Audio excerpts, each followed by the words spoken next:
Primeiramente, eu gostaria de agradecer a presença de todos vocês que estão aqui, né, nesse sabadão, sol quente, né, mas buscando sempre o conhecimento acima de tudo. Gostaria de agradecer a presença do Bruno Magalhães por ter aceitado o nosso convite, né, por ter direito de estar realizando esse evento aqui em apoio, né, com apoio da Secretaria de Cultura. Gostaria de agradecer ao nosso secretário de Cultura, o Daniel, pedir uma salva de palmas para ele. O nosso diretor de Cultura, o Kevin. E o gerente da biblioteca, o Júnior. Muito obrigado por vocês estarem esse espaço aqui para a gente. Espero que esse dia seja muito proveitoso para todos nós. Eu gostaria de pedir que todo mundo colocasse o celular no silencioso e um bom seminário a todos. A palavra é Bruna.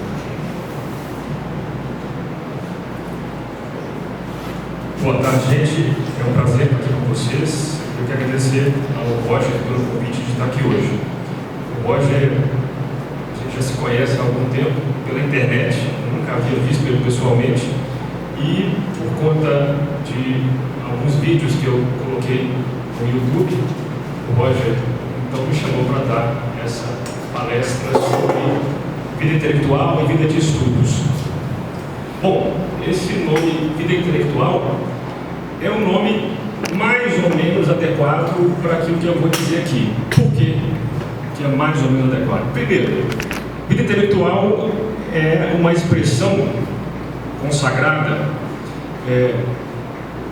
já há muitos séculos, mas hoje em dia se fala vida intelectual muito, né? Relacionada ao livro do padre Antonin Saint-Lange, que é um livro conhecido. Hoje no Brasil temos duas edições, uma já antiga, esgotada, e uma edição nova, que vocês encontram facilmente pela internet, pelas livrarias. E é um livro em que esse padre francês, do século XX, ele vai tentando ensinar os primeiros passos de uma vida de estudos independente. Então, é adequado por isso, porque é uma série de procedimentos que os estudiosos, os interessados devem seguir para se instruir. Agora, é um nome também que, pensando bem, ele nos afasta um pouco, porque, pensa, vocês têm noção de que o intelectual é um cara quase intocável, né? Quando você pensa em intelectual, você pensa um cara trancado num escritório cheio de livros, empoeirados, uma pessoa que fala uma linguagem que quase ninguém entende, ou seja, alguém que vive num outro mundo, num mundo apartado. Então, por esse motivo, vida intelectual não é um termo que eu uso muito no dia a dia. Eu prefiro falar em ou autoeducação, ou vida de estudos, porque aproxima mais as pessoas daquilo que, no começo, essa vida vai ser para elas. No começo, a gente não começa, como diz São Paulo, comendo alimentos sólidos, né? A gente começa devagarzinho, tomando leite. Então, por isso que falar em vida intelectual assusta um pouco e eu acabo evitando. Mas, no fundo, é isso mesmo. É aquela vida que, segundo Aristóteles, é a vida mais feliz. É a vida daquele que medita naquilo que faz e tem força para colocar em prática as suas diretrizes. Então, muito bem, uma vez esclarecido isso, eu quero dizer que essa minha fala terá 4 partes. Eu vou tentar explicar, segundo a minha visão hoje, para quem que essa vida de estudos se aplica, quem deve buscá-la, não é isso?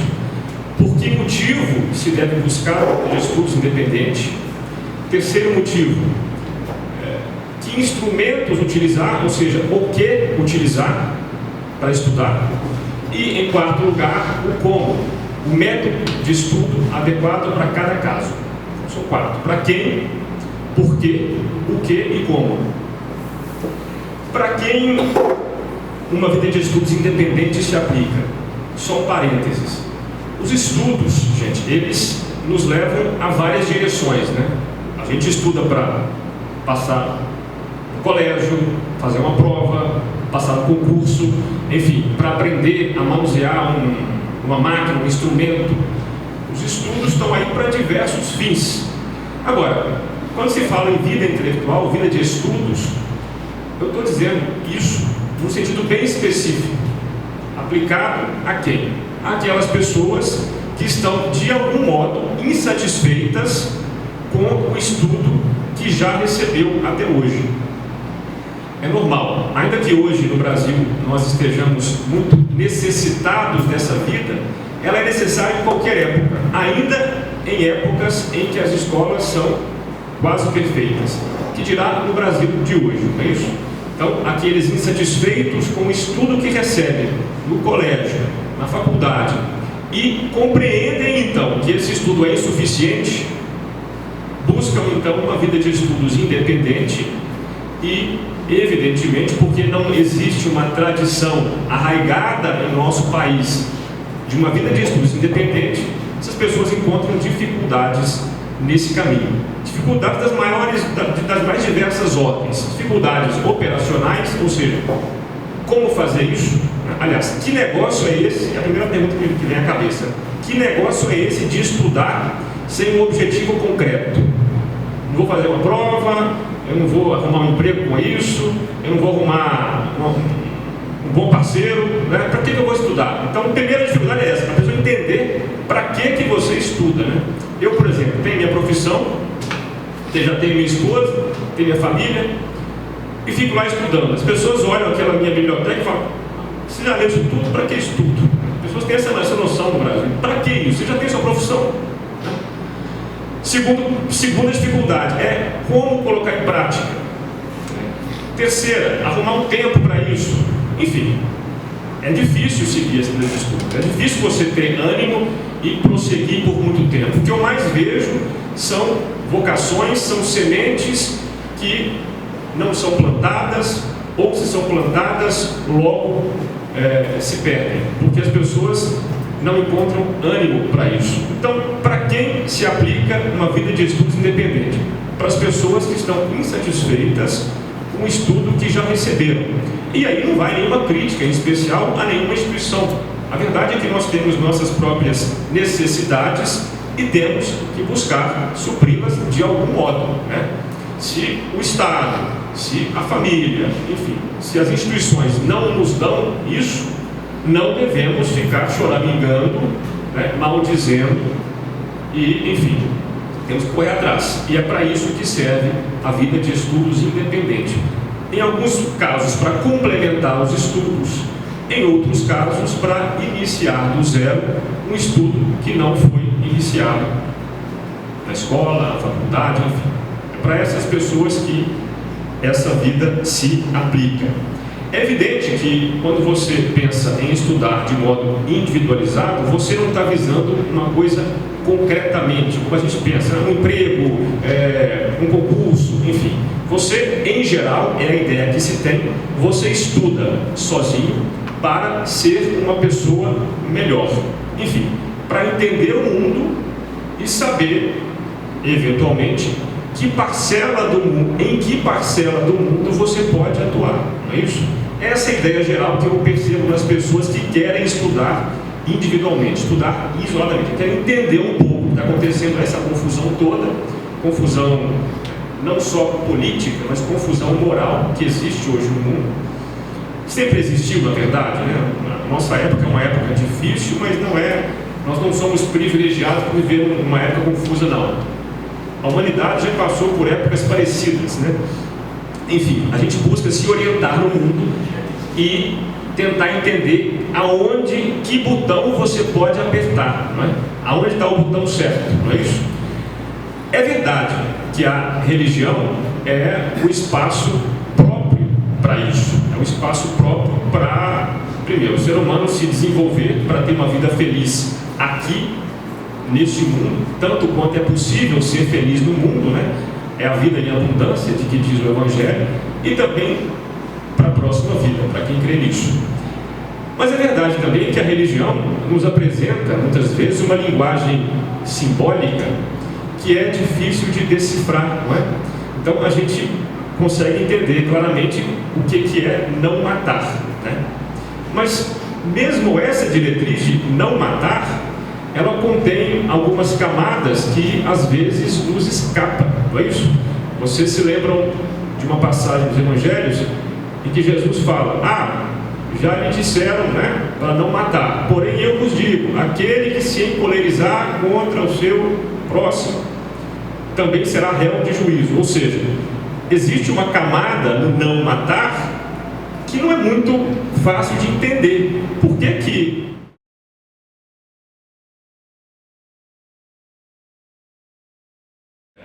a parte, para que complementar nossos estudos naquilo que se chama vida intelectual?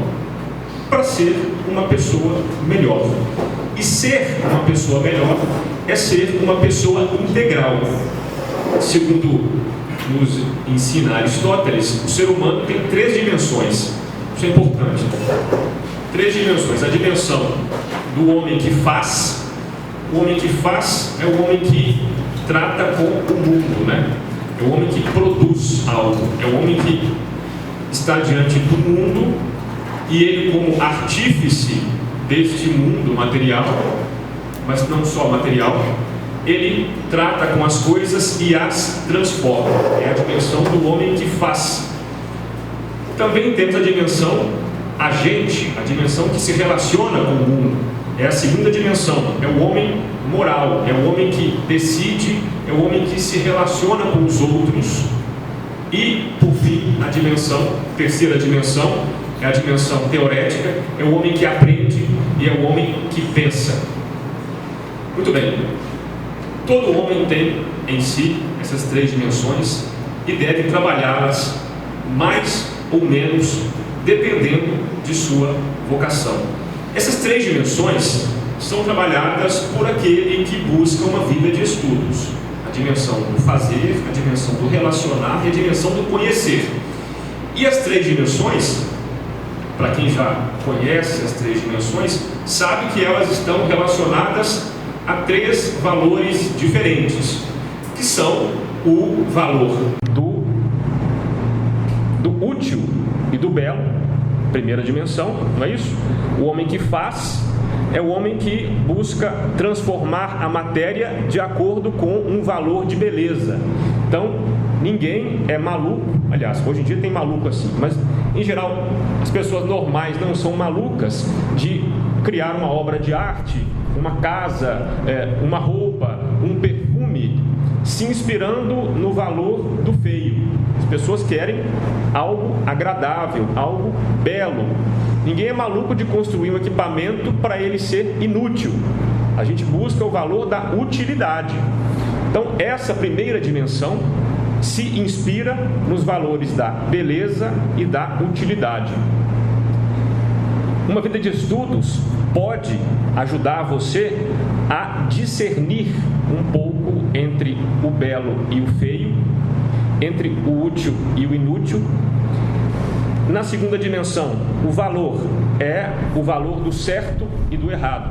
Eu sei que está fora de moda hoje em dia, as pessoas, em geral, né, que falam sem pensar, acabam dizendo: não, mas isso é muito relativo, certo e errado é questão de consciência. Mas aqueles que têm boa fé sabem que existe uma dimensão em que o errado é errado e que o certo é o certo.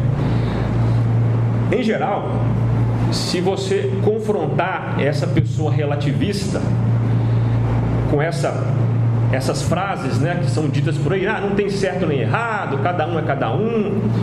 Essas pessoas, elas podem ser confrontadas com argumentos muito fáceis. Primeiro, o que essas pessoas querem dizer, né, salvo os que estão de má fé completa, esses aí não tem conversa que resolva, mas as pessoas em geral têm boa fé e ouvem falar disso e não se tocam da bobagem que estão falando. Então, em geral, o que querem dizer com não há certo e não há errado porque cada um é cada um, elas estão se referindo, em geral, a questões opináveis, né? Então, assim, cada um é cada um porque algumas pessoas preferem ir para a praia, outras preferem ir para o sítio. Não tem certo e errado porque eu prefiro comer abacate e o outro prefere comer banana. Agora, é verdade, em muitíssimas questões se trata de questão de gosto. Em outras questões, não. Há um certo objetivo e um errado objetivo que as pessoas devem conseguir discernir. O problema é que na confusão moral em que encontramos, as pessoas começam a confundir uma coisa com a outra, né?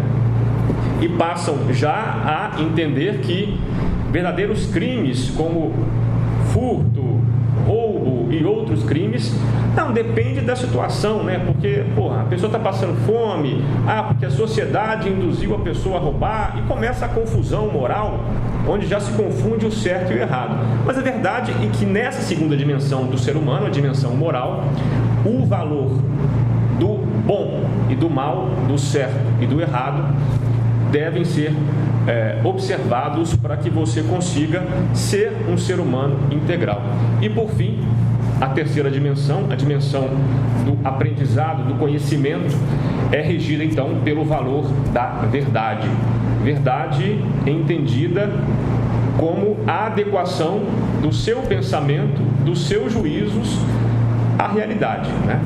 Então, também aqui é preciso você saber discernir uma coisa da outra, o que é função de uma vida inteira. Uma vida inteira, não só de estudos, mas de experiência, de trocas de informação, de meditação, enfim. Não é fácil ser alguém, né? Não é fácil ser um ser humano integral.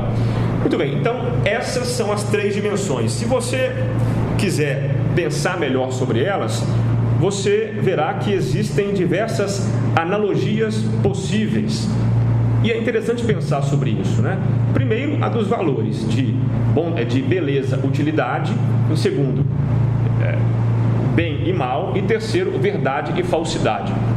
Há também outras comparações possíveis. Por exemplo, quem é músico entende bem sobre isso. Olha, é uma analogia e, portanto, ela contém semelhanças e diferenças. Não é algo que se equivale de modo absoluto. Mas, pensando bem, você pode comparar essa dimensão mais material, né?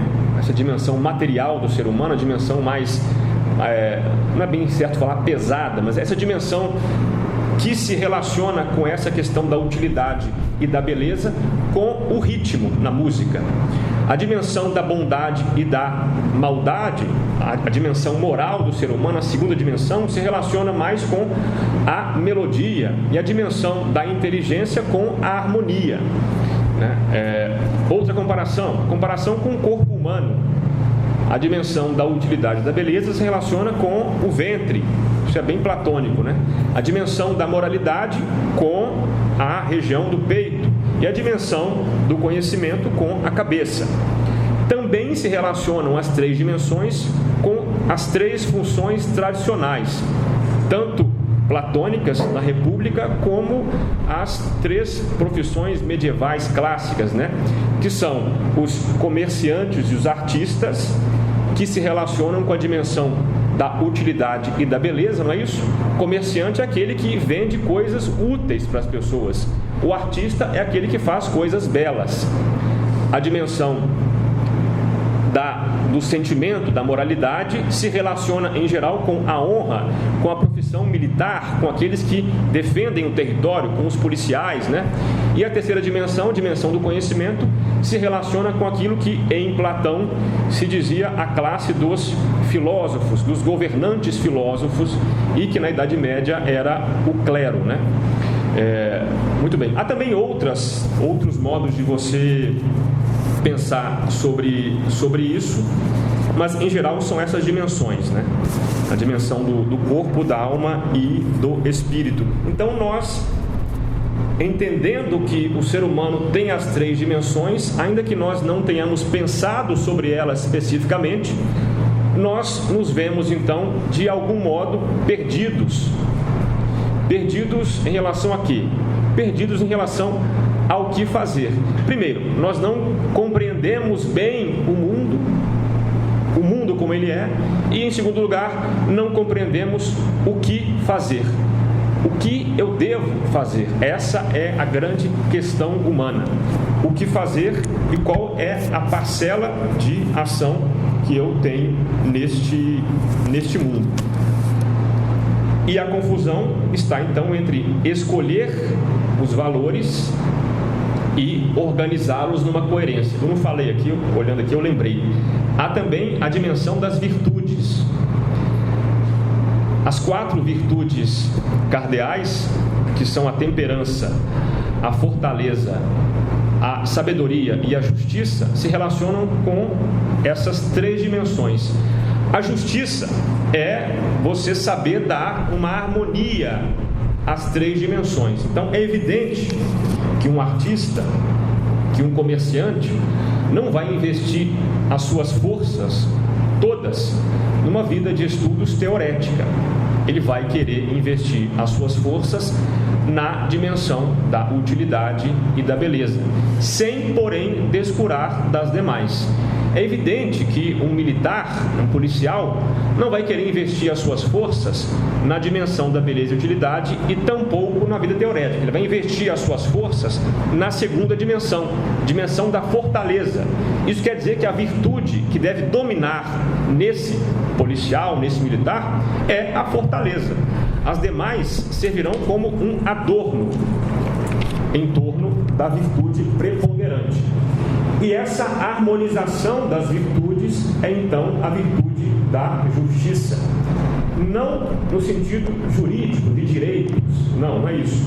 A justiça, para Platão, é a harmonia entre essas 3 dimensões do ser humano, a depender da sua atividade preponderante.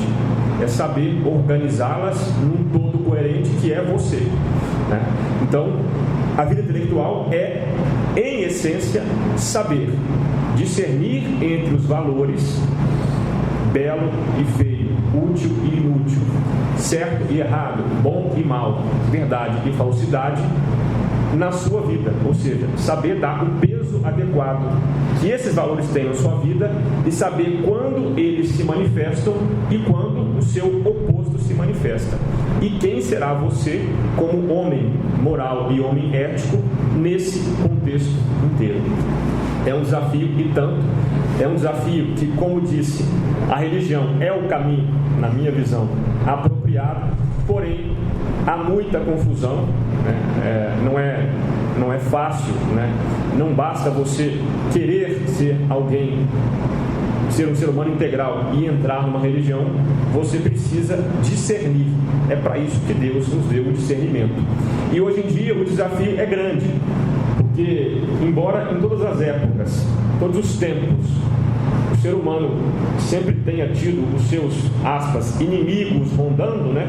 Aquilo que São Paulo chamou de o mundo, o diabo e a carne, aquilo que São João, se não me engano, numa de suas cartas, chamava de concupiscência dos olhos, da carne e soberba da vida, isso é próprio do ser humano em todas as épocas. Só que me parece que hoje em dia, em especial no nosso país, há primeiro outras questões mais básicas contra as quais nós temos que lutar. Estava lendo recentemente agora uma das conferências de João Cassiano. João Cassiano foi um monge do século IV que escreveu algumas conferências que são, na verdade, diálogos que ele teve junto com um seu companheiro em visitas que fez a monges do Egito na época, né? Então ele relatou nas 24 conferências de João Cassiano os seus diálogos com esses sábios do Egito. E na segunda conferência ele está contando o caso de um jovem postulante à vida de monge, né, à vida religiosa, que buscava então a orientação de um ancião. O ancião é um monge sábio. E ele, então, esse jovem procurou esse ancião, relatando que estava vivendo tormentos por conta de uma tentação ou de tentações sexuais que ele estava tendo e não conseguia se livrar delas. Acontece que ele encontrou esse monge num mau momento e esse monge reagiu com rispidez em relação a essa demanda desse jovem. O monge também não era lá tão virtuoso assim e passou o sabão naquele jovem dizendo o seguinte: olha, se você está tendo essas tentações tão carnais, é porque você não é próprio para a vida monacal. Você, como se diz, você não é nada, você tem que sair daqui, isso não é para você, né? E esse jovem então ficou muito entristecido, porque ele confiava naquele ancião, né? E então começou a pensar até mesmo em largar a vida religiosa, a vida de ermitão, e tentar um casamento. Essa foi a verdade. Ele começou a pensar nesse assunto, falar, realmente, eu não sou ninguém, não sou nada. Até que esse jovem se encontrou com um monge mais experiente, mais virtuoso, que logo percebeu que ele estava entristecido, tentou tirar dele o que tinha acontecido. O jovem, não foi nada não, tal, acabou falando, é que eu estou sofrendo tentações carnais, e eu fui me consultar com um fulano de tal, e ele me aconselhou a deixar essa vida que não é para mim, porque eu sou muito pecador e não sei o quê. Aconteceu que esse monge mais experiente e mais virtuoso foi lá procurar esse primeiro monge, que deu um sabão nesse jovem, né? E procurou esse monge e deu-lhe, por sua vez, um sabão também. Falou assim, olha rapaz, eu te conheço e sei que você está se achando muito aí, muito virtuoso, muito orgulhoso de si. Isso é porque o diabo, o demônio, sequer te acha digno de mexer com você. Você é tão desprezível que o diabo nem mexe com você. E esse monge mais experiente, então, segundo João Cassiano, pediu a Deus, para o bem daquela alma daquele monge, que ele fosse tentado com a força que aquele jovem havia sido tentado. E Deus concede então essa tentação àquele monge não virtuoso, e ele se desespera, fica maluco, não entende o que está acontecendo, e então ele acaba caindo em si, de que realmente ele era tão desprezível que o diabo sequer havia considerado ele digno de ser tentado. O que eu quero dizer com isso? Eu quero dizer que, em geral, as nossas mazelas não estão no mundo, o diabo e a carne, elas estão em nós próprios. E nós temos que primeiro tentar afastar esses obstáculos, né? Nós estamos... aqui a gente está numa antiga cadeia, né? Nós estamos realmente vivendo numa cadeia que nós próprios construímos. Primeiro é preciso nos libertar dessa cadeia que nós próprios construímos, com nossos preconceitos, nossas opiniões fortes e muitas vezes insensatas, que nós adoramos cultivar, para depois começar a tentar lutar contra, tentações maiores, contra problemas maiores, né? Então é preciso ter humildade no começo, começar, como diz o padre Sertilângia, tentando comer pela beirada, devagarzinho, com desafios menores a princípio. E essas dificuldades que nós temos hoje em dia são diversas. Eu não conheço cada um de vocês, não posso descrever o que cada um passa.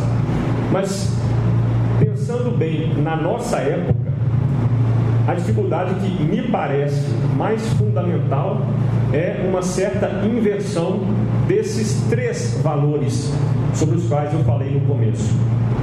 Uma inversão dessas 3 dimensões. Em geral, eu falo em geral porque é possível que alguns de nós já não estejamos nesse nível, mas em geral o nosso valor preponderante é a utilidade e o conforto. E nós acabamos invertendo tudo, sacrificando tudo em prol daquilo que é útil para nós e do que é confortável para nós. Nós evitamos, em geral, confrontos com outras pessoas, não porque nós sejamos humildes, não porque nós consideremos que nós podemos estar errados, não. A gente evita confronto porque a gente não quer problema. A gente, não busca a verdade porque nós estamos confortáveis com a nossa vidinha, né? Então, essa inversão de valores que nós sofremos hoje em dia, que cada um sabe a sua dor, né, de viver essa inversão, é preciso ser modificada. E não se modifica isso sem modelos de vida virtuosa. Nossos modelos, eu falo nossos, da sociedade em geral, né? Eu não conheço cada um de vocês, infelizmente. Mas, em geral, as pessoas têm como modelos pessoas que não são virtuosas, né? Os nossos modelos hoje, os nossos heróis hoje, em geral, são artistas, né? São artistas que não estão nem aí para a virtude, eles estão aí para fazer o papel deles, para viver a vida deles do jeito que dá. Então, percebam o quanto que esses valores de utilidade e de comodidade, né, comodidade sensorial, né, quanto eles nos afetam e nos afastam da dimensão daquilo que é bom, que é mal, que é certo e que é errado, e da dimensão da verdade e da falsidade. Em geral, na minha visão, uma vida de estudos bem guiada pode nos ajudar a colocar em prática, colocar em ordem, melhor dizendo, dentro de nós, a hierarquia dos valores e a aprender a discerni-los em cada dimensão da nossa vida, em cada momento de nossa vida. Então, pelo menos no meu caso, é para isso que eu estudo, para compreender a realidade, para compreender onde os valores estão se manifestando, que valores rejeitar e quando, e que valores valorizar, que valores dar ênfase e quando fazer isso. E mais, ter força para fazer isso, né? Muitas pessoas sabem o que é certo, mas não têm a força necessária para isso. E essas são as duas faculdades humanas mais importantes, conhecimento e a vontade, que tem a ver com essas duas dimensões superiores, do conhecimento e da fortaleza. Quem é da área jurídica e já fez direito penal sabe que o crime doloso é o quê? É o crime praticado com intenção. E o dolo nada mais é do que o conhecimento das circunstâncias, é quem sabe o que está fazendo e quer fazer aquilo com a sua plena vontade. Sem conhecimento e vontade não há ação humana livre. Uma vida de estudos, então, é aquela vida que lhe dá instrumentos para conhecer a realidade e ter vontade de fazer aquilo que o seu juízo moral indica como correto. Pronto, em resumo, é isso. Saber o que está acontecendo, saber o seu papel nesse mundo e ter força para fazer a coisa certa. Muito bem, a segunda parte da minha fala, então, tem a ver com aquilo que você, então, deve fazer para começar a empreender essa vida de estudos. Primeiro, o que estudar? É claro, cada um tem seus próprios interesses, cada um está num nível de conhecimento diferente e eu não posso aqui indicar livros específicos para cada um. Eu não conheço cada um de vocês, não sei o que vocês querem com essa vida intelectual e se querem de fato, né? Mas, em geral, uma vida intelectual tem que ter três assuntos, né? 3 núcleos de estudo. Primeiro, não se começa uma vida de estudos sem buscar enriquecer o seu imaginário e a sua linguagem. Você precisa saber falar e saber compreender o que as pessoas dizem.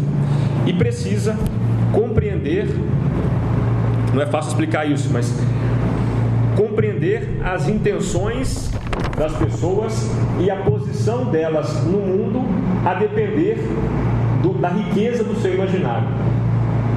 Eu vou deixar isso mais claro, mas a princípio eu preciso dizer que você só faz isso com eficiência através da literatura imaginativa, da literatura de prosa e da poesia. Por quê? Porque nossa vida, em geral, é uma vida limitada a um tempo e a um lugar determinados. Nós vivemos numa época determinada e num local determinado. E isso limita o nosso campo de visão, porque é difícil que nós conheçamos no nosso dia a dia pessoas com um espectro de ação muito diferenciado, a ponto de nós compreendermos o que é a humanidade. Vou deixar isso mais claro. Quando você lê literatura imaginativa, lê os clássicos, você vai estar conhecendo pessoas humanas, ainda que pessoas não concretas, que não foram de carne e osso, mas tipos humanos que enriquecem o seu imaginário e te ajudam como antenas a compreender o próximo. Eu posso dar aqui diversos exemplos.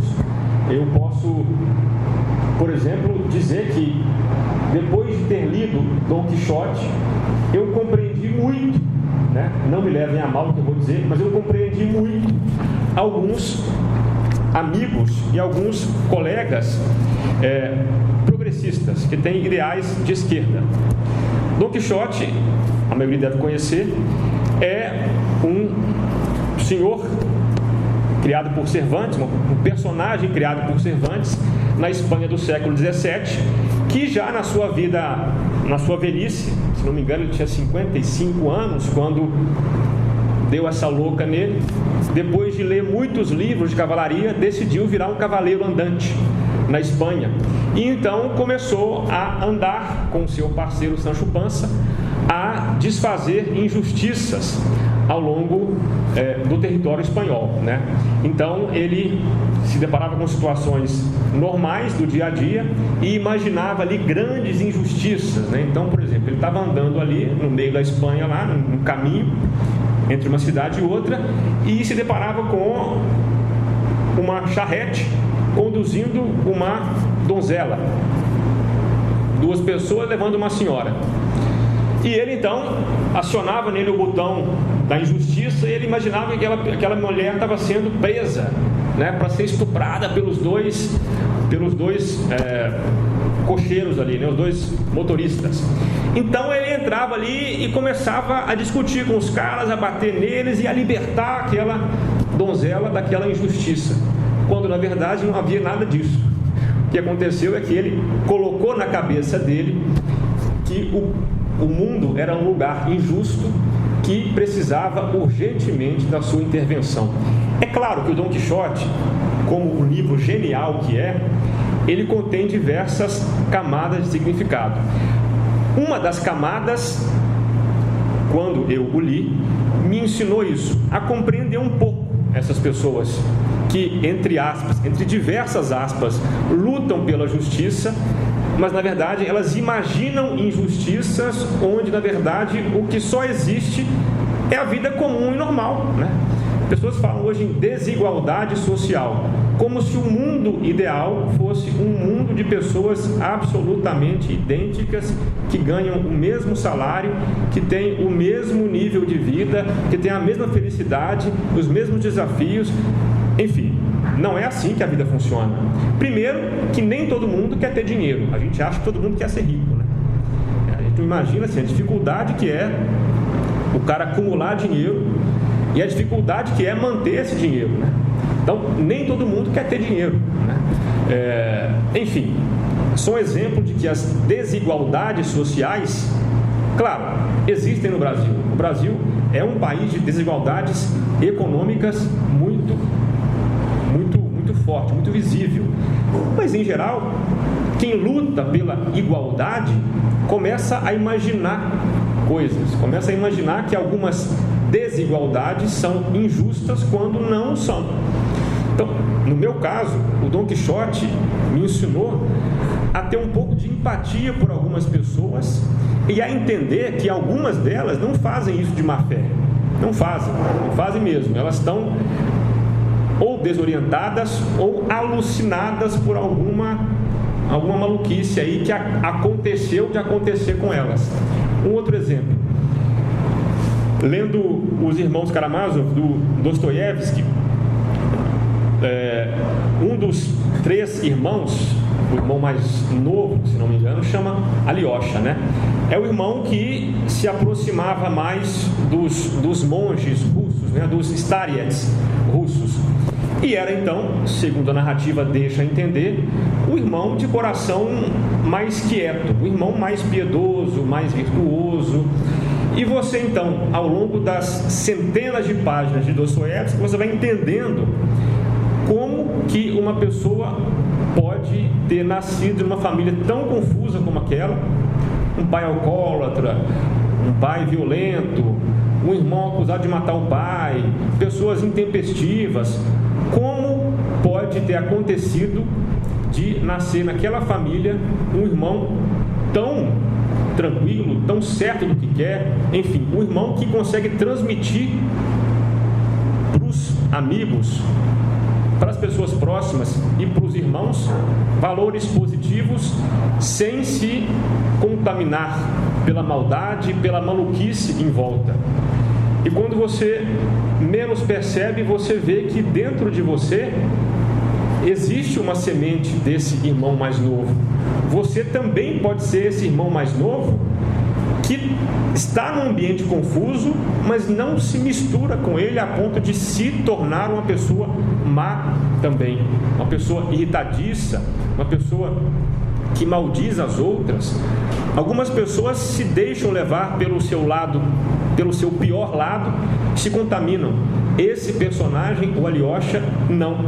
Então, ele serve, já me serviu algumas vezes, para você, num ambiente que te ameaça levar para uma intempestividade, você, opa, existe um modo diferente de agir. Aquele personagem, no meu caso, estou aqui contando uma confidência minha, o Alyosha fica como alguém uma voz que fala, espera aí, você pode agir diferente, você pode ser a pessoa que vai apaziguar o ambiente, né? Apesar de os atores da cena estarem todos errados, você não tem que bater neles, você não tem que entrar ali como alguém que vai bater ou que vai apanhar. Você pode entrar ali como uma palavra, como uma ação mais humana, né? E, na minha opinião, ele consegue fazer isso durante a narrativa de Dostoiévski. É alguém que nos inspira. Enfim, a literatura imaginativa, em especial os grandes clássicos, eles povoam o nosso imaginário com personagens tipo, não só pessoas virtuosas, mas pessoas que também erraram e se deram mal, né? Um outro exemplo, o romance Madame Bovary, do Flaubert, também é o exemplo de, no caso, uma personagem que não tinha muitos atrativos, nem físicos, nem intelectuais, mas ela se achava o último biscoito do pacote. Ela achava que ela merecia uma vida mais feliz do que aquela que ela vivia, uma vida, na visão dela, normal demais, uma vida de mulher casada, sem muitas emoções, né? Então ela começa a buscar outras emoções mais quentes em outros lugares e, já posso adiantar para quem não leu, ela se dá muito mal. Então também há na literatura, na grande literatura, anti-exemplos nos quais nós podemos nos inspirar para não cair nas armadilhas que a vida nos prepara. Além da dimensão, digamos, moral e imaginativa que a literatura nos dá, há também a questão da linguagem. Os grandes escritores, em especial os grandes poetas, são aquelas pessoas que, como nos disse o crítico literário americano Ezra Pound, grandes escritores são aquelas pessoas que usaram a linguagem com significado. A literatura é a linguagem carregada de significado. O que quer dizer isso?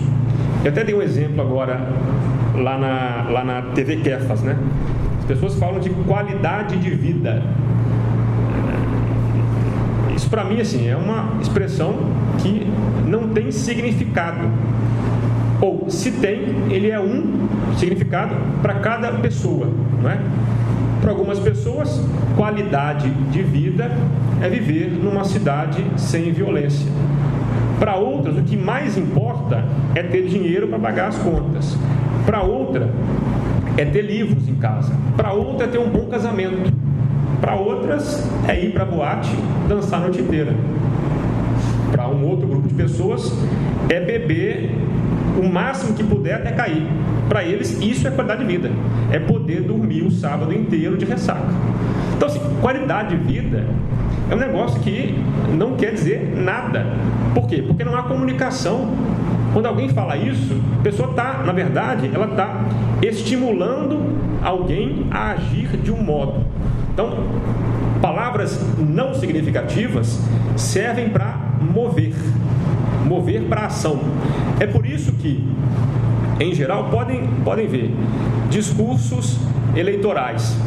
A técnica, eu não sou perito nisso, mas eu percebo, discursos eleitorais eficazes que movem multidões são aqueles que falam pouco, aquele que fala palavras, gerais, saúde, educação, enfim, ele não vai dizer o que ele vai fazer, mas ele fala saúde e educação. Eu me lembro de um debate eleitoral, eu morei em Campinas durante 5 anos, e eu não fui a esse debate, mas eu conheço o candidato e sei que é típico dele, é uma pessoa esperta, de boa fé, na verdade, eu não estou criticando não, ele é de boa fé, e num debate eleitoral para vereador, num colégio, tinha ali uns 5, 7 candidatos, e ele foi o último a falar.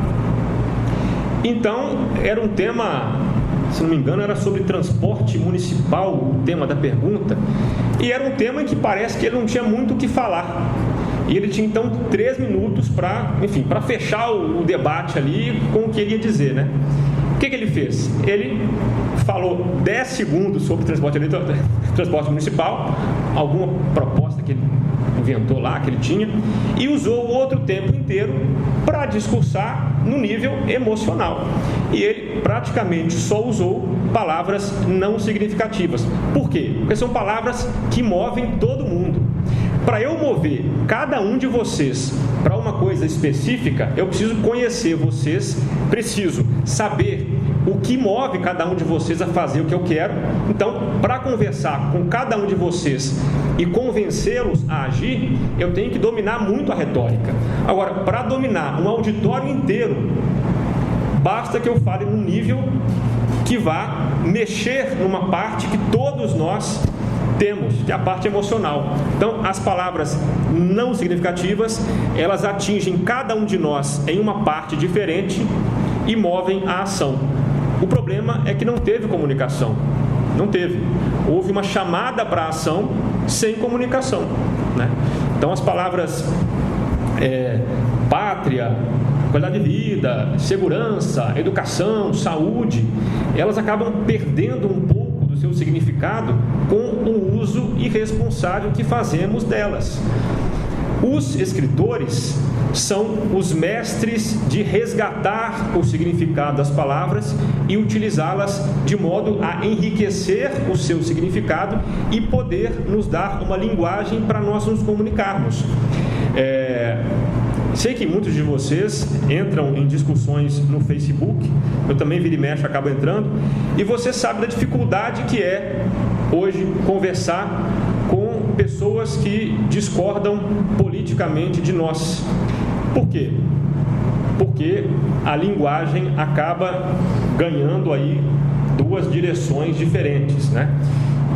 Então você está falando de um negócio, mas a pessoa ouve aquela palavra e ela entende um negócio totalmente diferente daquilo, né? Por quê? Porque as pessoas não têm o mesmo imaginário, elas não compartilham dos mesmos valores, não compartilham das mesmas ideias, então a linguagem começa a se diferenciar, né? É como se você colocasse um pernambucano do interior para conversar com um gaúcho do interior. A princípio, a fala dos dois, o idioma dos dois, digamos assim, vai dificultar um pouco a fala. Por quê? Porque eles vivem, embora vivam no mesmo país, vivem realidades diferentes e o próprio som da palavra, né, é diferente. Eu estive agora em Recife fazendo um trabalho lá, então pude conversar com muitos advogados do interior do Pernambuco. Caramba, de 10 palavras que eles falam, tem umas 2 que eu não sei o que ele quer dizer, que é um negócio que eu nunca ouvi falar. A linguagem deles não é propriamente a minha linguagem. Isso dificulta um pouco a comunicação.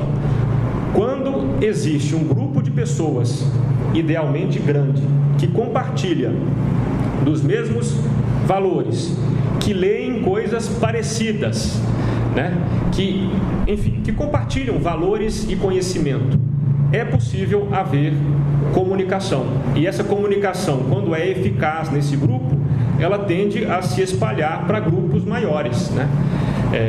É isso, na verdade, que acontece nas grandes revoluções políticas. Um grupo pequeno começa a falar a mesma língua e começa então a contagiar os outros, e esse contágio pode ser virtuoso ou prejudicial, dependendo das intenções daquele grupo. Mas é evidente que um grupo começa pequeno e vai contagiando os demais com a sua própria linguagem, com o seu modo de ver o mundo, com o seu modo de falar. E nós aprendemos a falar, ouvimos aqueles que sabem falar. E não há pessoas que sabem falar melhor, usar melhor a linguagem do que os escritores. É verdade, não só os escritores de literatura imaginativa. Também há grandes filósofos que escrevem muito bem, há historiadores, sociólogos, articulistas,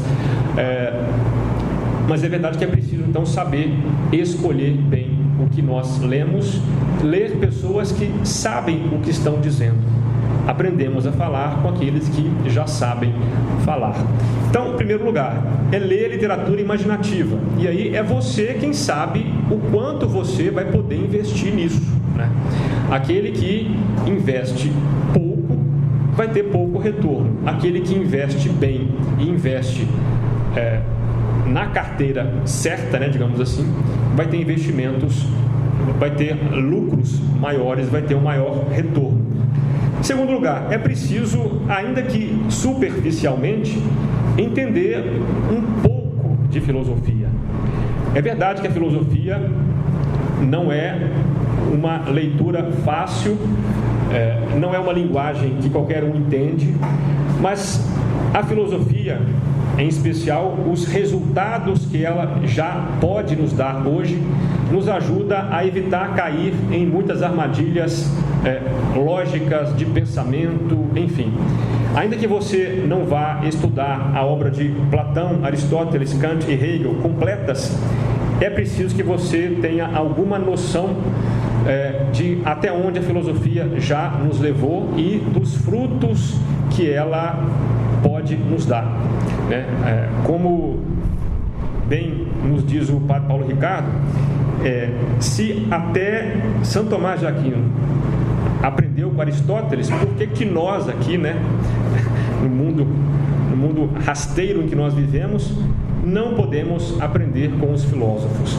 Agora, é verdade que, como disse, é você quem vai poder saber o nível de aprofundamento que você vai ter na filosofia. O que importa é você saber discernir bem as suas leituras e saber buscar os livros mais adequados para cada fase do seu aprendizado. E, em terceiro lugar, a sugestão é que você conheça na sua área de estudos, ou de um modo geral, vidas exemplares. Para aqueles que são cristãos, o recomendável é que você tenha contato com a vida dos santos, vida das pessoas que trilharam o caminho que você quer trilhar. Por quê? Porque você vai ali entender as dificuldades que aqueles seres passaram e, quem sabe, o seu modelo de vida é aquele modelo, né? Então, por exemplo, Santo Agostinho é um sujeito que começou a sua vida com muito interesse intelectual e tinha uma vida sexual não muito virtuosa, né? Quem lê as confissões vai entender o que eu estou dizendo. Ele mesmo confessa isso lá. E é um sujeito que, aos poucos, foi sendo conduzido, então, ao caminho da verdade, que é Jesus Cristo. E ele vai contando para você como foi que ele foi chegando a isso. Até que numa certa ocasião, ele, estando em Milão, é lá que ele localiza a sua, digamos, conversão, né? É lá que ele então entendeu do que se tratava e se transformou então, com a graça de Deus, naquilo que ele é para nós hoje. Então, vida dos santos, essa dimensão de leitura, ela se relaciona basicamente com a segunda dimensão que eu disse, a dimensão do bem e do mal, do certo e do errado, mas ela também é capaz de jogar luzes na dimensão teorética e na dimensão da temperança. Evidente, um santo é uma pessoa que se desenvolveu integralmente, não é isso? Então você, entendendo como ele superou os desafios da vida dele, você vai compreendendo como você pode superar os seus próprios. Digamos que você queira entender melhor sobre vida empresarial. Caramba, não é nada melhor do que você ler biografias de grandes empresários. Na minha profissão, eu acabo tendo que atuar em muitos casos de empresas que ou que sonegam imposto, ou que se envolvem em corrupção. E eu não tive, na minha família, ninguém que fosse comerciante. Até tive um ou dois tios meus, mas eu não convivi com eles, eu não aprendi com eles como uma empresa é gerida. Fiz direito na faculdade, muito menos lá eu aprendi nada sobre isso. O que eu tive que fazer para entender como é uma dinâmica empresarial, como funciona um balancete, como o cara decide investir aqui ou ali, como é o fluxo financeiro? Eu tive que buscar biografias de grandes empresários. Para quê? Para entrar naquele ambiente. Se eu estava destinado pela minha profissão a analisar a conduta de um empresário, se ele agiu certo ou errado de acordo com a lei, eu tenho que entender como ele pensa e como ele vive. Então, nada melhor para chegar a isso do que ler biografias de grandes empresários. É claro que eu poderia chamar os investigados e conversar com eles, né? Então, me fala aí, como é que foi isso aqui? Como é que você agiu aqui? O que você pensou?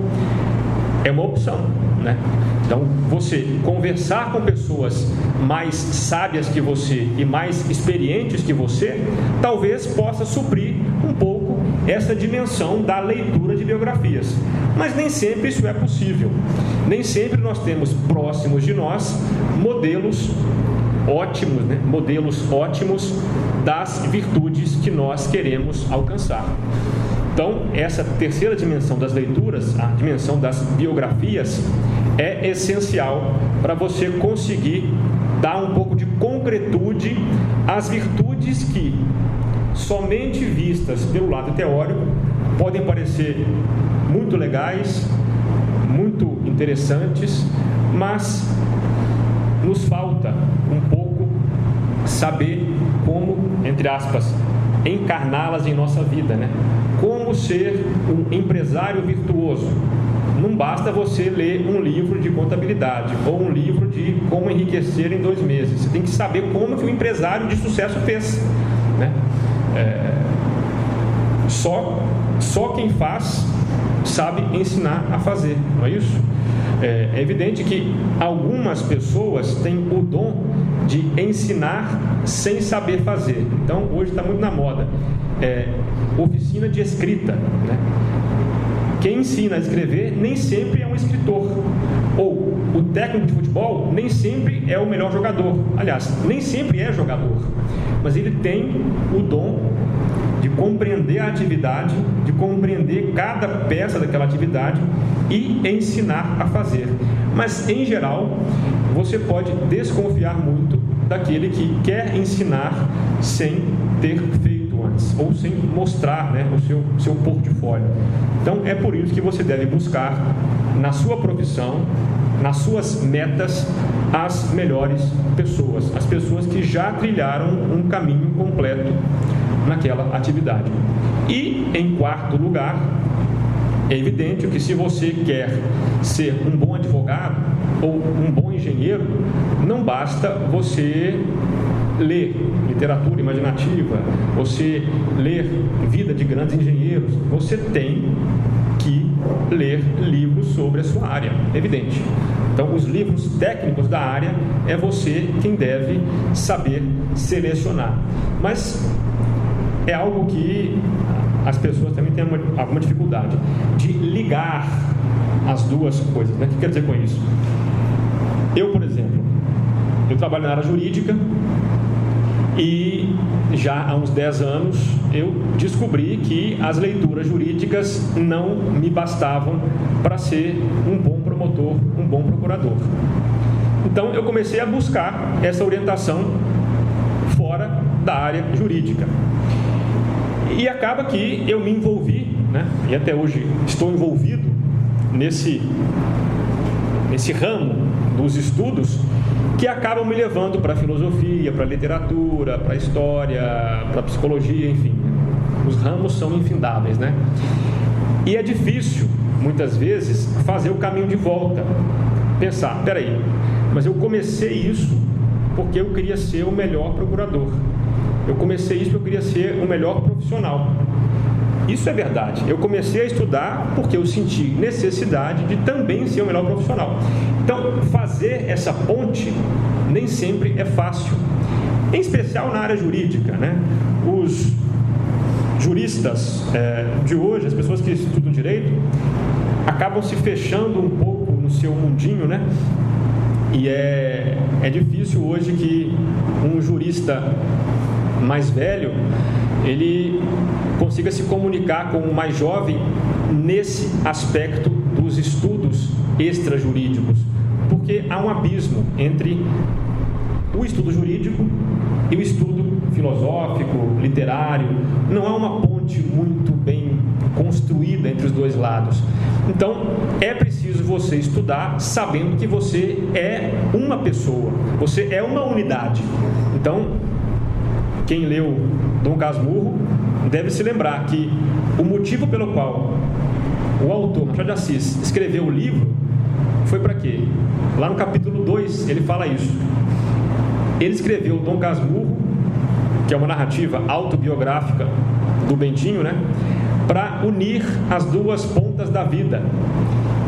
Ele chegou na velhice e não estava entendendo bem como que o Bentinho da sua juventude se transformou naquele Dom Casmurro, naquele senhor rancoroso, naquele senhor que duvidava das pessoas, enfim, naquele senhor que foi ou não foi traído por Capitu, naquele senhor que meio que rejeitou o próprio filho, como aquele menino alegre, aquele menino feliz, digamos assim, se transformou naquele Dom Casmurro. Então ele fez isso para unir as duas pontas da vida.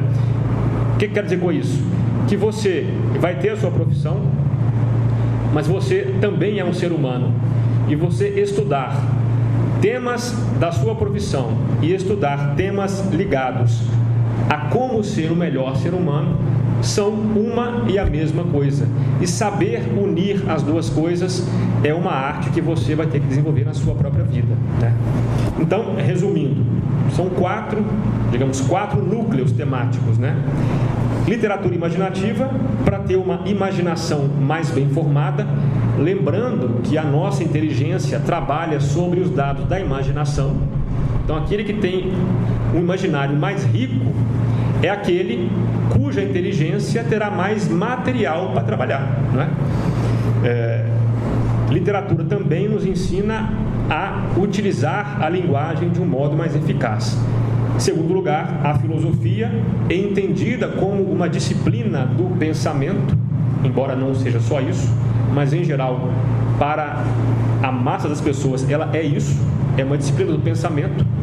Em terceiro lugar, a dimensão ética, você conhecer pessoas mais virtuosas que você, e não se faz isso de modo mais eficaz do que conhecer grandes profissionais e grandes santos através das obras que eles nos deixaram, né? E em quarto lugar, os livros que você vai escolher de acordo com o seu interesse específico, interesse profissional ou técnico específico. Então, essa terceira parte foi a parte de o que estudar. Agora vamos ao como. O como estudar, eu só posso dar pinceladas gerais, porque isso é aquilo que eu tenho dito no meu canal no YouTube. Cada pessoa tem o seu próprio algoritmo, a sua própria fórmula. Cada um de nós é uma criatura única, é uma fórmula diferente, né? O nosso corpo físico reage de modo diferente. Cada um de nós, o corpo de cada um de nós reage de modo diferente ao alimento. Alguns comem 2 quilos, como meu irmão mais novo, e não engorda. Outros comem menos e engordam. Enfim, alguns não podem tomar café, porque ficam com o coração agitado. Outros não só podem, mas devem tomar café para ficar um pouco mais acordado, né? Então, cada um, aqui sim, cada um é cada um, né? Isso é muito relativo. Aqui sim, há um relativismo, porque cada um funciona diferente. A inteligência em nós é basicamente a mesma, porque ela é a centelha divina em nós, né? Mas o resto, cada um é cada um. Cada um tem seus próprios obstáculos, dificuldades e facilidades para aprender, né? E eu trouxe aqui 10 sugestões para que vocês atentem e tentem ver como é que cada um de vocês funciona melhor. Primeiro, você não pode começar a estudar sem ter objetivos claros, ou pelo menos mais ou menos claros. Tem que ter alguma noção, que direção você está indo. Você estuda para ser uma pessoa melhor? Você estuda para ser um marido melhor? Estuda para você ser um advogado melhor? Para ser uma pessoa melhor? Para ser um melhor militante de direita? Pode ser isso, é verdade. Então você tem que escolher as suas leituras de acordo com isso. E você tem que entender então qual que é a virtude daquilo que você quer ser. Então, qual que é a virtude de um engenheiro, por exemplo? Na minha cabeça, né? A primeira virtude é construir prédios que não caiam, né? Enfim, você tem que saber fazer a conta, saber calcular materiais, densidade, não entendo de engenharia, mas você tem que saber as regras da sua profissão, saber negociar preços, eventualmente. Enfim, você tem que dominar a teoria e a prática que vão te fazer ser um engenheiro virtuoso. Então, quais são as virtudes de um engenheiro, de um advogado, de um militante, de um vereador, sei lá, qualquer coisa?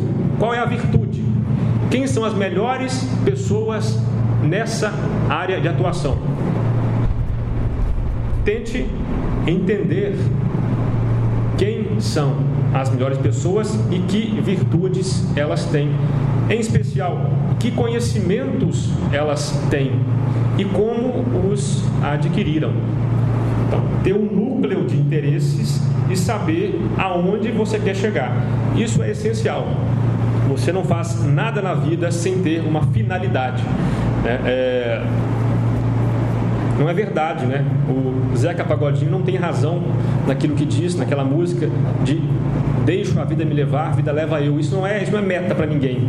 Deixar a vida nos levar, a vida nos leva para lugares que nós não planejávamos e somente por uma sorte muito grande nós vamos chegar a algum lugar que preste, né? A gente tem que fixar nossa meta e, muito embora essa meta possa ir modificando aos poucos, você tem que ter metas.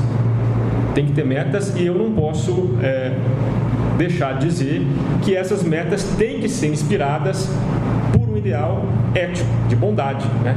Aquele que quer trilhar o caminho do mal também vai ter alguns valores. Eu tive acesso agora ao estatuto daquele grupo lá do Norte, né? Família do Norte. aquele grupo criminoso, parceiro do Comando Vermelho, que matou lá 63 pessoas, né, no presídio. Eles têm um estatuto interno deles. Até eles sabem que é preciso ter metas, né? Eles têm lá as suas metas. Artigo 1º. Não vou lembrar as palavras, mas é mais ou menos isso. Nosso grupo se rege pelos valores da justiça, liberdade, correção e não sei o quê. E eles têm as suas metas, né? Enfim, eles têm os seus objetivos. E eles cumprem à risca isso, né? Então, não recomendo vocês seguir o caminho do mal, mas até para seguir esse caminho tem que ter metas. Que dirá para seguir um caminho virtuoso, né? O nome que eu escolhi para minha página na internet, para o meu canal, tem um pouco a ver com isso. Ele fala, o nome é Travessias, né? E eu me inspirei para escolher esse nome numa passagem do livro do Guimarães Rosa, Grande Sertão Veredas. Reobaldo Tatarana, num certo momento da narrativa, ele fala lá então que algo como isso, né? Eu não lembro a palavra certa, mas a vida é como a travessia de um rio. Você vai atravessar um rio a nado. Então você está aqui, você aponta para o outro lado a sua meta. Só que o rio corre, né? Como diz Heráclito, o rio vai correndo e você não está no mesmo lugar sempre. Então, na travessia desse rio, você vai chegar num outro ponto que você não planejou antes. A sua meta era atravessar o rio e você olhou para um ponto X. Só que você não calculou bem. Você vai chegar num outro ponto, num ponto diferente. E essa é a vida. Na travessia de estudos, você tem que ter metas e tem que entender que essas metas têm que ser revisadas e aferidas a cada passo. Porque certamente você vai chegar num outro ponto, mas é o seu ponto, né? Você conseguiu o que queria, que era atravessar o rio, só que foi em outro ponto. Então, aferir as suas metas é necessário. Em segundo lugar, é preciso saber também a ênfase que você vai dar aos seus estudos. Algumas pessoas têm maior afeição pela filosofia, pela história, pelos estudos sociais, pela literatura. Saber onde você vai se assentar nessa mesa, qual que é a sua ênfase. Isso também é importante saber. E isso também pode ir se modificando ao longo do tempo. Terceiro lugar, saber escolher os livros adequados. A vida é muito curta, a vida é uma só e não podemos perder tempo lendo bobagens, não é? E os bons livros não são só aqueles livros consagrados, são os livros adequados para você naquele momento da sua vida. Um livro pode ser excelente, de modo objetivo, mas para você, naquele momento, não vai adiantar. Você não vai usufruir dele nem 10%, digamos assim. É preciso saber o momento certo de ler os grandes livros e em que ordem ler. O Hugo de São Vítor tem um livro excelentíssimo sobre a arte de estudar, né, chamado A Arte de Ler. A gente conhece como Didascalicon. Ele começa falando lá que as grandes dificuldades do estudante inicial é saber o que ler e em que ordem ler. Também é importante saber em que ordem ler os grandes livros. Muitas pessoas me perguntam como é que eu vou saber quais são os melhores livros. Não tem uma regra para isso. Isso é muito... Isso é um hábito, uma experiência que cada um tem que pegar aos poucos, né? Eu recomendei para uma pessoa agora há pouco tempo ela frequentar livrarias e ficar lendo os livros, ler a capa, ver a editora. Em geral, uma regra que funciona. Você tem que entender quais são as editoras confiáveis. os editores acabam nos ajudando a filtrar um pouco os livros bons, né? Mas não é uma regra absoluta. Em geral, tem editoras pequenas, desconhecidas, com livros muito bons. Assim como há editoras boas com livros ruins também, né? Em geral, você pode buscar listas de livros, às vezes funciona, às vezes não, mas saber o que ler é essencial. Eu passei muito tempo da minha vida lendo muita bobagem. Eu não tinha muita orientação e comprava livro à torto e à direito e ficava lendo muita bobagem. Eu sei o prejuízo que isso me causou hoje, não tinha como ser diferente, mas o tempo é curto, né? Então vamos escolher bem nossas leituras. Os livros mais consagrados são aqueles que passaram pelo teste do tempo. É evidente que pode ter um livro publicado este ano que é excelente, mas você não tem certeza, né? Você vai ter que testar. Não é proibido ler nenhum livro, mas em geral não vale a pena você ficar arriscando o seu tempo lendo bobagens quando você tem um manancial imenso, riquíssimo de livros à nossa disposição hoje em dia, né? Quarta orientação é o método. Aqui também, em especial aqui, não há um método geral para cada um. Algumas pessoas rendem melhor lendo e resumindo, tomando notas, outras grifando. Seja como for, é necessário você entender qual vai ser o seu método e saber que você precisa sempre estar revisando o conteúdo, sempre voltando, e é bom senso, né? Eu estou aprendendo melhor assim, fazendo resumos, eu aprendo melhor grifando, eu aprendo melhor gravando a minha voz, explicando alguma coisa. Depende, cada um aprende de um jeito, e é preciso você entender que o seu jeito deve ser, então, verificado por você mesmo. Não tem uma fórmula especial, geral, tem uma fórmula para o seu caso, e você tem que entender isso se testando, colocando você mesmo a teste, né? A quinta orientação, em relação ao horário e ao ambiente. Não há uma regra também absoluta para o número de horas de estudo diário. Não há um número de horas ideal. Há algumas dicas gerais, né? Em geral, um estudante que está tentando essa vida de complemento de estudos, né? Ou seja, você estuda ou já estudou, fez faculdade, tem um emprego, você quer estudar para aprender a ser uma pessoa melhor, a conhecer a realidade e agir melhor nela. Essa pessoa que estuda para isso, em geral, um estudo de 1 a 3 horas por dia. 1 hora talvez seja pouco, mas em alguns casos, dependendo das suas intenções, pode ser o suficiente. Aqui é como um investidor financeiro. Se você tem meia hora por dia, invista meia hora por dia, né? Você pode dar sorte de pegar o livro certo na hora certa, e esse livro te dá uma recompensa de 100 por 1, digamos assim. Você pode estudar 3 horas, investir muito, mas você investiu no fundo errado. Então você vai ter um rendimento pequeno.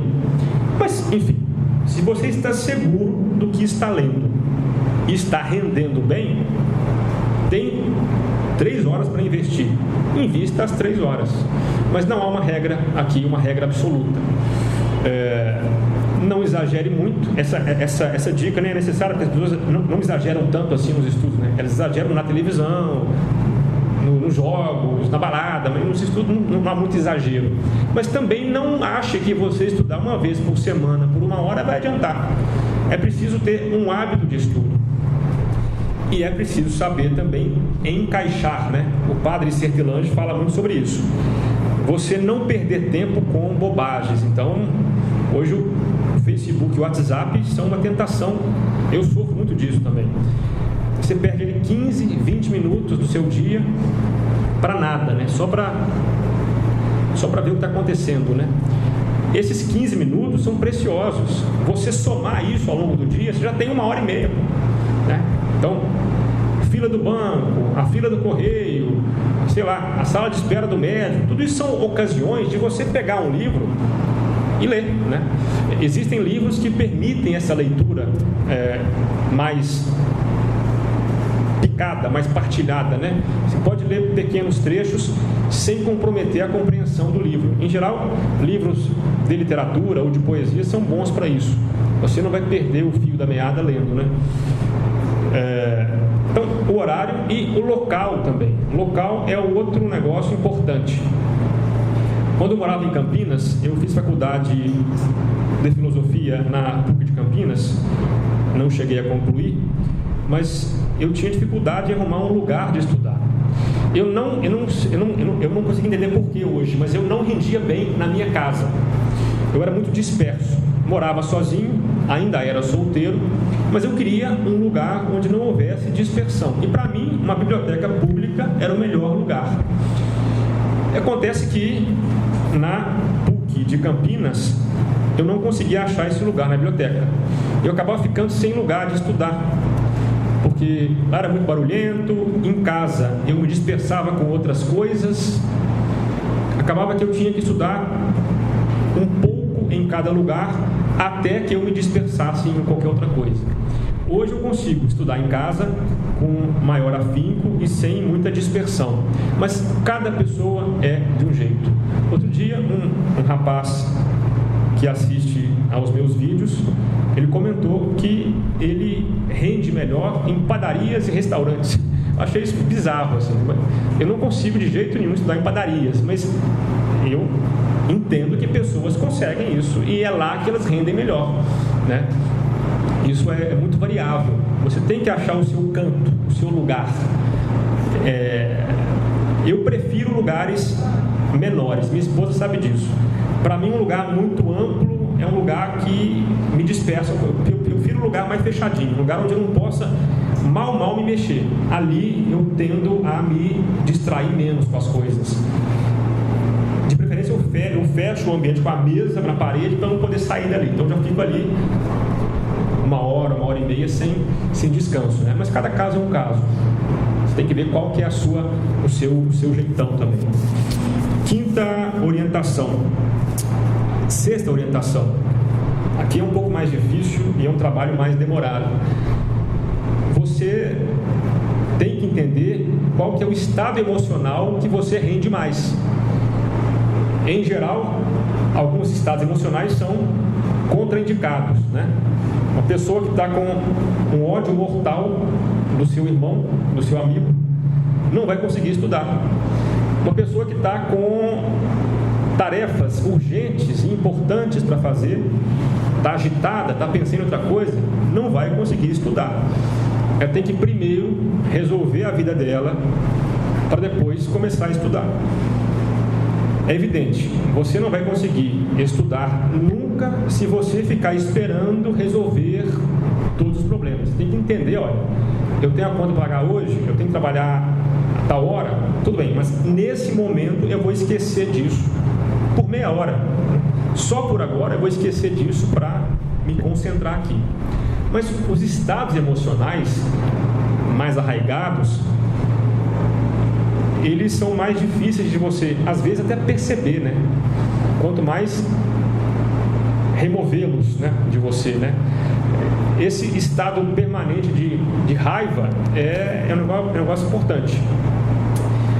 Pessoas que estão costumeiramente com raiva, uma raiva interna, um negócio meio que não sai de você, né? Uma ansiedade, um negócio diferente.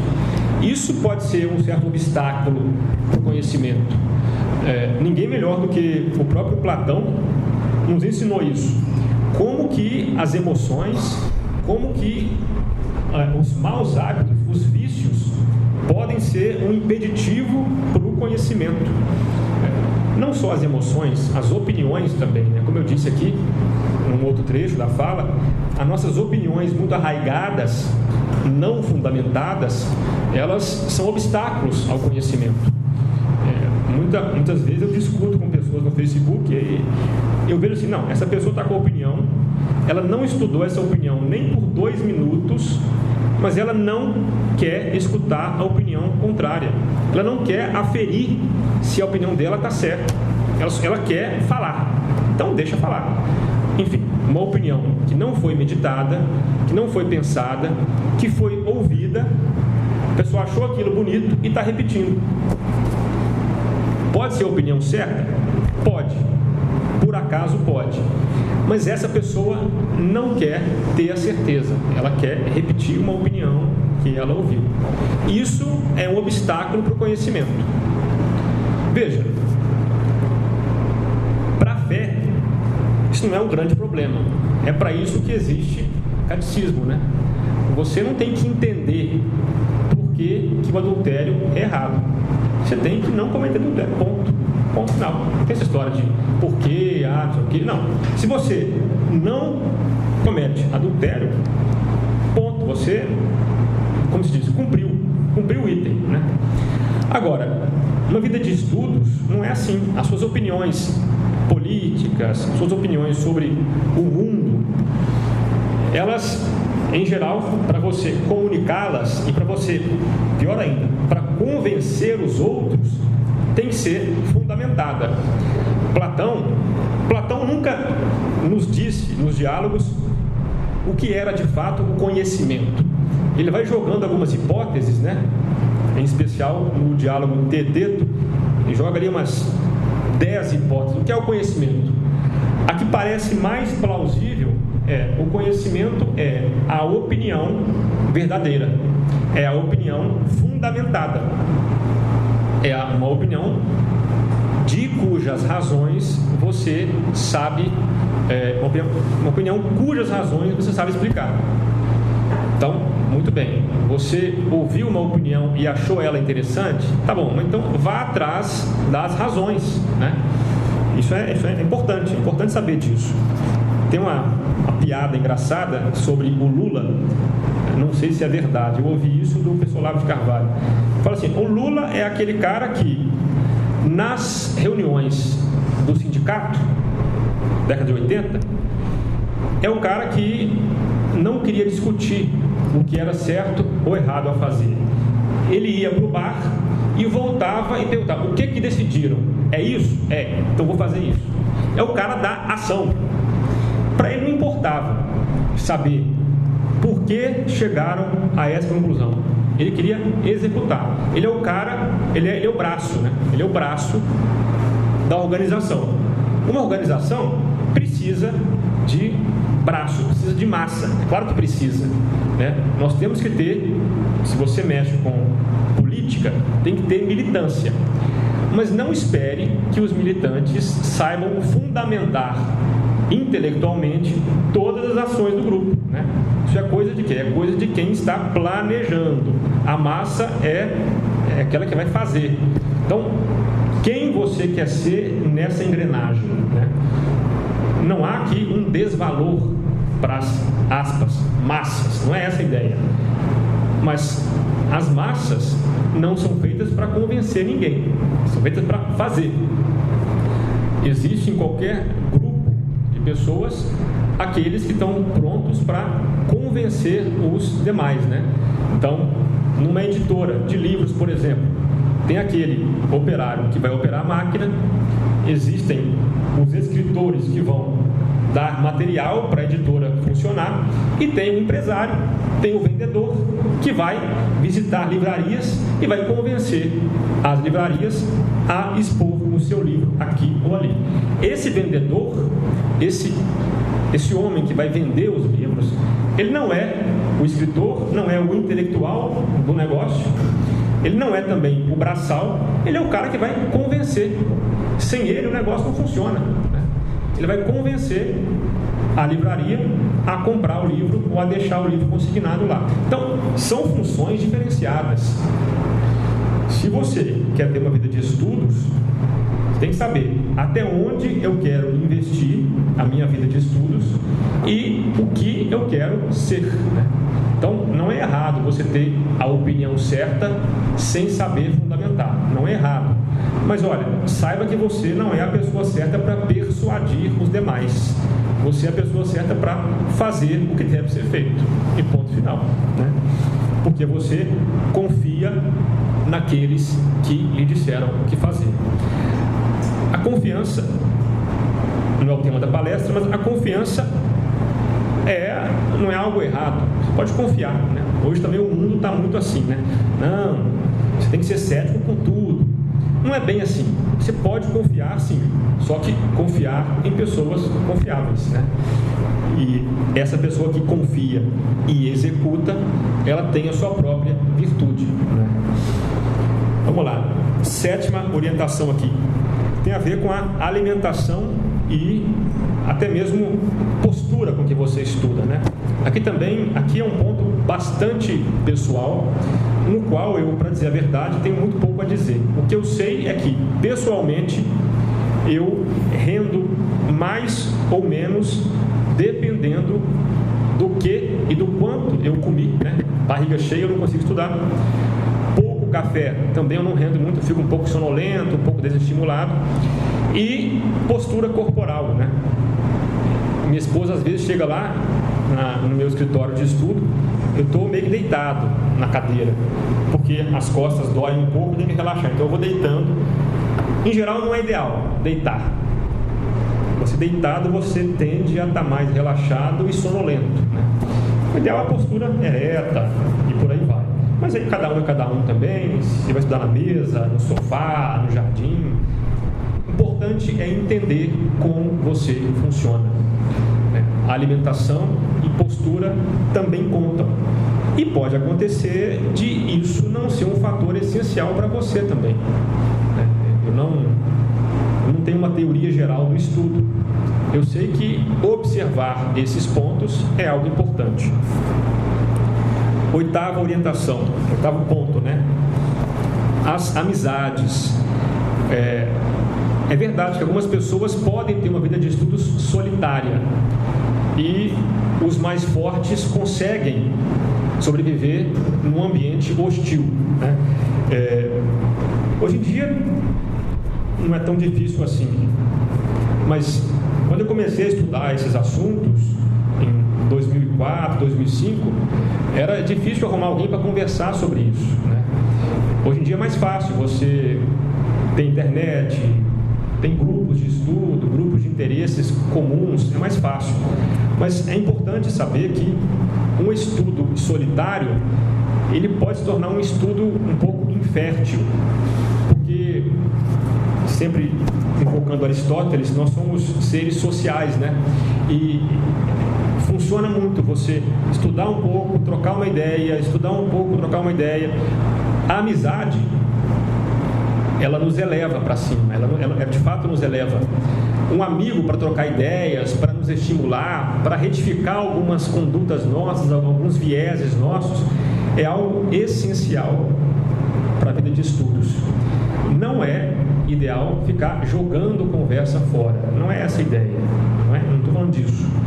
Estou falando de você ter pessoas que, como disse São Tomás de Aquino, querem as mesmas coisas que você e rejeitam as mesmas coisas que você, né? Não é para você ter um sósia seu do seu lado, não é essa a ideia. A amizade é justamente isso, é um contraponto dentro de um interesse comum.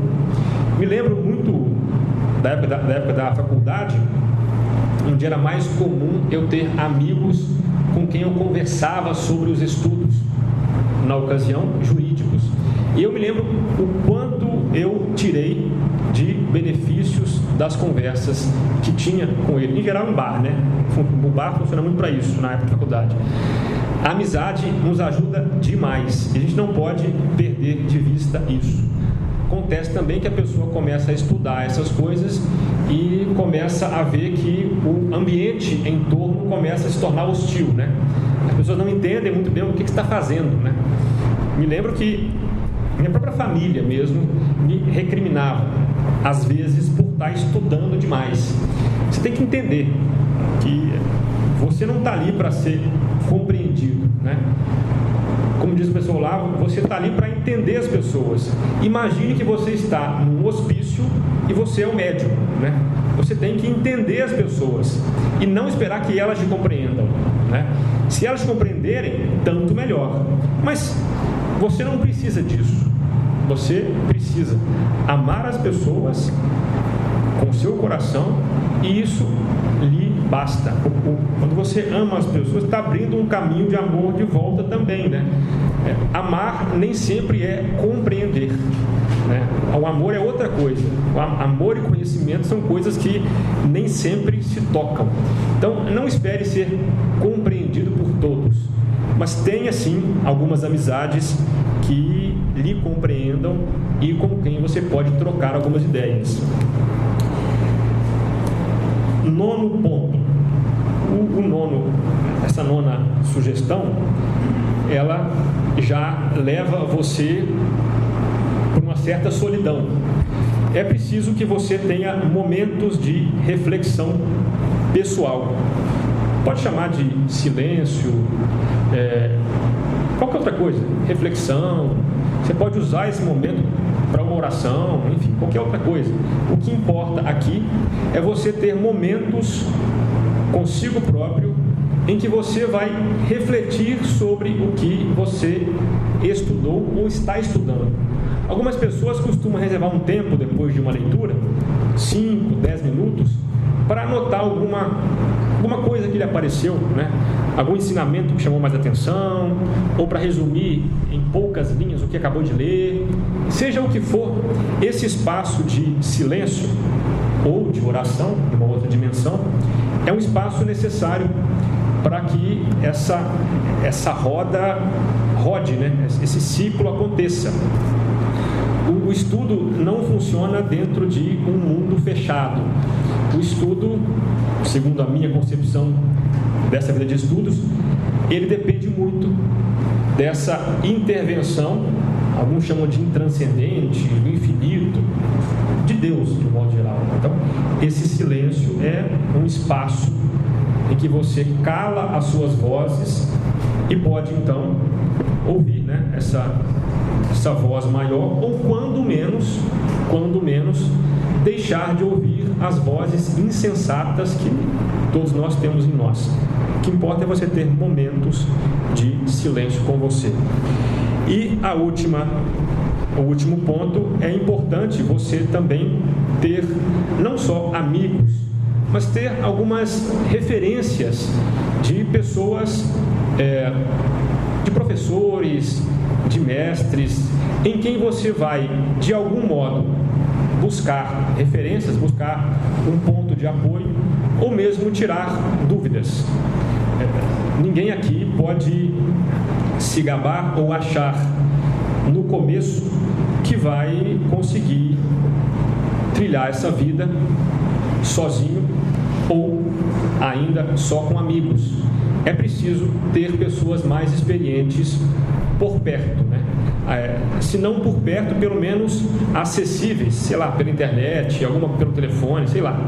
Mas é importante você ter essa noção de que essa vida de estudos é um caminho e há pessoas que já chegaram mais longe que você e que podem lhe orientar, porque estão num ponto mais à frente e talvez já passaram pelo que você está passando hoje.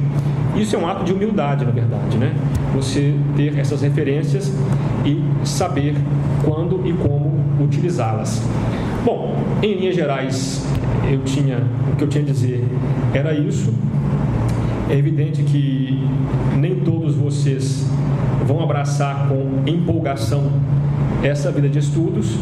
Alguns já abraçaram, alguns vão investir pouco, outros vão investir muito.